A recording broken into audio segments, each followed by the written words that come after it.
when I was a high school teacher, I was a science teacher. And I mostly taught public school, but near the end, I was teaching Christian school. And one of the greatest things about Christian schools is being able to intercede, anything I want to talk about regarding the Word of God. And I love that, and I took advantage of it. A lot of the Christian teachers I taught with, they just talked about, their subject, but I always brought the Bible into the equation. And no pun intended. And when I did that, most times as I was preparing my lesson for the day, I would pray, God, what do you want me to talk about tomorrow? Like, what is it you want me to talk about in your word? And amazing things came out of that. A lot of the students in my class, that was one of their favorite aspects of that class. And it was one of mine too. When it comes to this channel, I don't do that often, but this morning I did. I got up this morning and I was literally praying, God, what do you want me to talk about today? And I came outside to my deck and was moving a tarp off of the seats, and there was a hornet, I didn't see it, but as soon as I grabbed the thing, I guess I grabbed right by him, and he stung me in my finger. And it really burned, but I've been stung. I've been like fighting wasps this year like crazy. If you've seen other videos, you've probably seen me bring up wasps.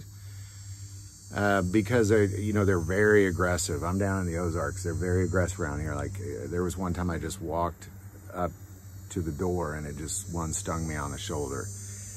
And this one got me hard. So I stepped on it and squashed it in between the boards, so you can see it. Like here it is right here. Now I'm sharing all this because I'm about 6-7 hours into this. I've been stung by a bunch of wasps and it hurts for about 5 to 20 minutes. I am multiple hours. I'm like 5, 6, 7 hours into this, and I am in so much pain. It feels like it's in my bones, like the bones burn, and it's leaving this really weird marking on my hand. Like it almost looks like wax has dripped on my finger. I'm actually concerned. I'm a little worried because I can't really bend my finger. Like just trying to bend it hurts. I could do it, but it almost feels like it might be broken, if that makes sense. Like I could do it, but man, And I'm sure I'll be okay. Little worried though, to be quite honest. I've just never had it. I've never had anything like this happen where it just keeps going and going and hours in. And then I was like, oh wow, God, this reminds me of something in your word. And it's funny because as I was praying, God, what do you want me to talk about today? I get stung, and then I'm kind of dealing with other stuff throughout the day. I was filming some things I already had planned. And then as I was praying, I was doing a squirrel hunt, going through the book of Matthew, praying at one moment, and my hand just burned. And he was like, I want you to talk about that. So I'm going to turn to Revelation, where there's this moment in time, and a lot of people, it's important you go through the book of Revelation verse by verse. Because in order to fully grasp it, understand it, and do it multiple times, like do that like 20 times in your life. If you can, you'll still learn more. But when you look at the timeline, and if you look at Daniel, for example, in the last few verses of the book of Daniel, he talks about a 3.5 year stretch of time, but blessed are those who make it an additional 45 days. Now, think about that for a second. There's this some time before the 3.5 years ends and those 45 days ends. There's this moment in time that many prophets prophesied where the earth becomes dark. And that's at the end. That's when Jesus comes, that's the first light we will see. Like when they say you see him coming in clouds of glory, he is breaking through the darkness. It'll be dark up until that moment in time. So I want to kind of talk about this moment in time that the darkness comes, because once the darkness comes, stinging wasp type things also come. And they torment us so much that people beg to be dead. Like they can't, they would rather be dead than continue in this pain. And I'm not there at all for sure, but there's been several moments in the last 5 or 6 hours that I just I think to myself, you know, if this was a lot worse, which I'm sure it would be, and you could, you know, instead of being hours, we're talking days, maybe weeks. That's a whole different thing.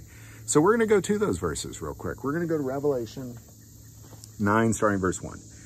Then the fifth angel sounded, and I saw a star fallen from heaven to the earth, and to him was given the key to the bottomless pit. And he opened the bottomless pit, and smoke arose out of the pit like the smoke of a great furnace. And the sun and the air were darkened because of the smoke of the pit. Then out of the smoke locusts came upon the earth, and to them was given power as the scorpions of the earth have power. They were commanded not to harm the grass of the earth, or any green thing, or any tree, but only those men who do not have the seal of God on their foreheads.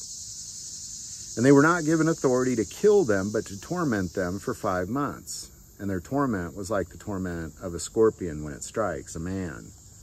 In those days, men will seek death, and will not find it. They will desire to die, and death will flee from them. And the shape of the locusts was like horses prepared for battle, and on their heads were crowns of something like gold, and their faces were like the faces of men. They had hair like women's hair, and their teeth were like lions' teeth. And they had breastplates like breastplates of iron.